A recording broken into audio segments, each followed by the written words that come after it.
میری بیٹ کو واپس کیا جاؤ، تم ظالم ہو، تم ظالم ہو، ہم انہیں اپنی پناہ سے باہر نہیں جانے دیں گے، یہ ہماری پناہ میں رہیں گے، اور جس طرح جو حقوق ہمارے ملک کے ہیں ہم انہیں وہ حقوق دیں گے۔ چنانچہ وہ اپنا سر ہونے کر کے واپس آ گئے۔ کہنے کا مطلب یہ ہے ہماری تاریخ پڑی ہے دسیسہ کاریوں سے، ہمیں ان سے گھبرانے کی ضرورت نہیں ہے۔ اگر کلمہ توحید کی دولت ہمارے سینوں کے اندر موجود ہے تو رب کعبہ کی قسم ہے زمانے سے ٹکرانے کا انسان الحمدللہ اللہ تعالیٰ موجود، ہمارے لیے صرف اللہ کافی ہے، ہمیں کسی غیر اللہ کی مدد کی ضرورت نہیں ہے۔ ایک مومن ہر جگہ اللہ تبارک و تعالیٰ کی مدد حاصل کرتا ہے، اللہ کا ذکر اپنے ہونٹوں میں رکھتا ہے۔ یہ درس میں آپ کو دینا چاہ رہا ہوں کہ جہاں کہیں بھی رہو، جس حالت میں بھی رہو، اللہ کے ذکر سے کبھی غافل نہ ہو، اللہ کو یاد کرتے رہو، اٹھتے بیٹھتے سوتے جاگتے کلام کرتے وقت گفتگو کرتے وقت اپنی زبانوں پر استغفر اللہ کے کلمات، سبحان اللہ والحمدللہ ولا الہ الا اللہ ولا حول ولا قوت الا باللہ، اس جیسے تسبیحات اور تحمیدات سے اپنی زبانوں کو تر رکھو۔ دشمن کا مقابلہ ہو، کہیں بھی رہو، ہمارے نبی نے مکمل تدبیریں حفاظتی بتائی ہوئی ہیں، اور رب ذوالجلال کی قسم ہے اگر ان حفاظتی تدابیر کو آپ نے خود بھی اپنے بچوں کو اپنی اولاد کو سکھا دیا، وہ جہاں بھی رہیں گے الحمدللہ سرسبز و شاداب رہیں گے، سرخرو رہیں گے، برکتیں رہیں گی، ملائکہ حافظہ ان کی حفاظت کریں گے۔ کیا آپ کو معلوم نہیں کہ اللہ کے رسول صلی اللہ علیہ وسلم نے فرمایا کہ جب مومن اگر کوئی آدمی سونے چلے اور سونے کے وقت وضو بنا لے، وضو بنا کر کے سوئے، اللہ اکبر، نبی کائنات کیا فرماتے ہیں؟ فرماتے ہیں کہ وہ مومن جب کروٹیں لیتا ہے اللہ کے فرشتے اس کے سرہانے اور پیرانے کھڑے ہو کر اس کے لیے دعائیں مغفرت کرتے ہیں۔ آپ نے داہنی کروٹ وضو بنا کر کے سونے کی فضیلت دیکھیں آپ کہ آپ داہنی کروٹ سوئے ہیں، بائیں کروٹ لیا، فرشتے آپ کے لیے دعا کر رہے ہیں اے اللہ اس کو معاف کر دے، اس کے اوپر رحم فرما۔ کتنی بڑی دولت ہے، اور یہ صبح تک آپ کے لیے دعائیں کرتے رہتے ہیں، اللہ کا کرم فرماتا ہے۔ اللہ اکبر، کیا آپ کو یہ نہیں معلوم کہ اللہ کے رسول صلی اللہ علیہ وسلم فرماتے ہیں کہ الا ادلکم علی خزائن الجنہ، اے میرے صحابہ کیا تمہیں میں جنت کے خزانوں کا پتہ نہ بتلاؤں؟ صحابہ نے کہا کیوں نہیں اللہ کے نبی، جنت کے خزانے بتلائیے، پتہ بتلائیے۔ اللہ کے حبیب فرماتے ہیں لا حول ولا قوت الا باللہ وحدہ، جنت کا خزانہ تمہیں مل جاتا ہے۔ اللہ اکبر، کتنی بڑی بات ہے یہ۔ اللہ کے رسول صلی اللہ علیہ وسلم فرماتے ہیں کلمتان حبیبتان خفیفتان علی اللسان ثقیلتان علی المیزان، دو کلمے ہیں جو بڑے ہی ہلکے پھلکے ہیں، آسان ہیں، اللہ کے یہاں بہت زیادہ محبوب ہیں، بہت زیادہ پیارے ہیں، دو کلمے ہیں بہت زیادہ پیارے ہیں، زبان پہ آسان ہیں، ثقیلتان علی المیزان، لیکن قیامت کے دن جو میزان ہے اس کے اوپر بہت زیادہ بھاری ہے۔ سبحان اللہ وبحمدہ سبحان اللہ العظیم۔ قیامت کے دن یہ دو کلمے میزان پہ رکھے جائیں گے، آپ کی زندگی کے تمام گناہ بھی معاف ہو سکتے ہیں، بھاری ہو جائیں گے۔ زمین اور آسمان کے اندر یہ تمام تراکیب، یہ تمام ہنر، یہ تمام فن اللہ کے ذکر کے، اللہ تبارک کے رسول صلی اللہ علیہ وسلم نے بتائے۔ یاد رکھو اپنی مال و دولت پر، اپنی طاقت و قوت پر کبھی غرور نہ کرنا، کبھی ناز نہ کرنا، دشمنوں کی قوتوں پر کبھی بزدل نہ ہونا، اور اپنی فقیری یا اپنی غربت اور کبھی ناامید نہ ہونا۔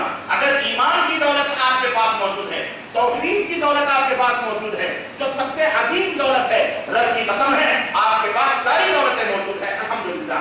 آپ فقیر نہیں قلاش نہیں، فقیر قلاش وہ لوگ ہیں جن کے پاس توحید کی سمجھ نہیں، جن کے پاس رسالت کی سمجھ نہیں، جنہوں نے اپنے اللہ کے علاوہ غیر اللہ کی پرستش شروع کری، جنہوں نے ایک امام کے بجائے امامت کبریٰ حضرت محمد رسول اللہ صلی اللہ علیہ وسلم کے مقام کو چھین کر نہ جانے کن لوگوں میں اس مقام کو تقسیم کر دیا، اور اب وہ رسول کے بجائے اپنے بنائے ہوئے مولویوں اور علماء کے نام جپ رہے ہیں، وہ بدنصیب، ان کو سمجھانے کی ضرورت ہے۔ وہ بھی اللہ کے کلمہ پڑھتے ہیں، وہ بھی اللہ سے محبت کرنے کا دعویٰ کرتے ہیں، لیکن اللہ اکبر یہودی بھی کرتے تھے، نصارہ بھی کرتے تھے۔ اس موقع پر حضرت امام حسن بصری رحمۃ اللہ علیہ فرماتے ہیں، جو کبار تابعین میں سے ہیں، کہ اللہ تعالیٰ نے ایک آیت کریمہ اتاری جو سب کے لیے امتحان کے لیے، سب کے لیے بہت بڑا امتحان ہے، بہت بڑے امتحان اور پہچان کی کے لیے وہ بہت بڑی ترازو ہے وہ آیت کریمہ۔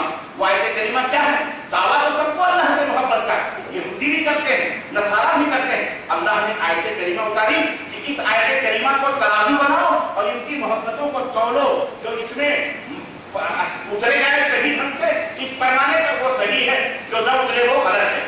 کون سی آیت کریمہ ہے؟ حضرت امام حسن بصری رحمۃ اللہ فرماتے ہیں وہ آیت کریمہ ہے قل ان کنتم تحبون اللہ فاتبعونی یحببکم اللہ ویغفر لکم لکم ذنوبکم واللہ غفور رحیم، کہ اے میرے حبیب آپ کہہ دو کہ اگر تمہیں اللہ سے محبت ہے فاتبعونی، تو میرے نبی کی اتباع کرو، میری پیروی کرو، میرے پیچھے پیچھے چلو، یحببکم اللہ، اللہ تمہیں اپنا محبوب بنائے۔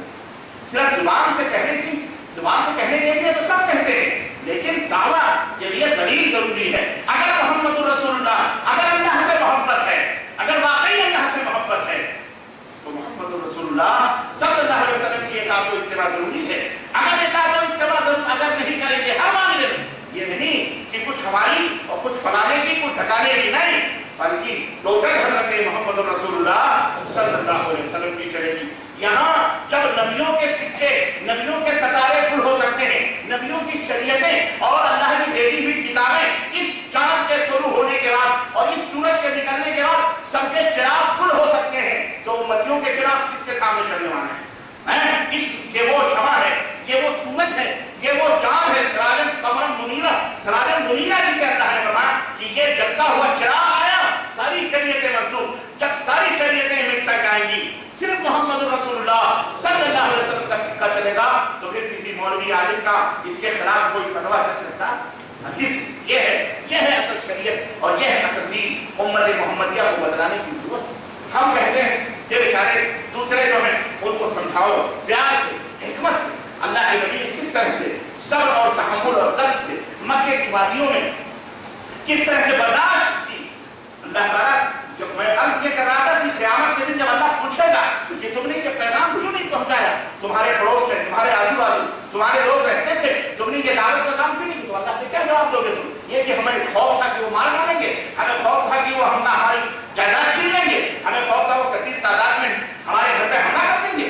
کیا تمہیں اللہ پوچھے گا کیا رسول تمہارے لیے نمونہ رکھے؟ کیا رسول اللہ صلی اللہ علیہ وسلم کو تھپڑ نہ ماریں گے؟ کیا نبی کریم صلی اللہ علیہ وسلم کے گلوئے مبارک کو جو ہے چادروں میں ایسا نہیں کیا؟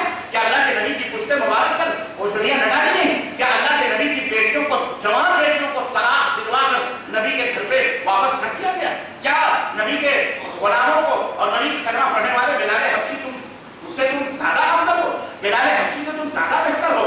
خبیب سے تم زیادہ بہتر ہو؟ کیا خباب بن عارض سے تم زیادہ افضل ہو گئے؟ کیا حضرت عمر، حضرت عثمان نہ ستائے گئے؟ کیا ابو بکر کی داڑھیاں اور ابو بکر کے بال نہ نوچے گئے؟ کیا حضرت عمر، حضرت عثمان غنی کو دھوئیں کا عذاب نہ دیا گیا، ان کے چچا نے دیا؟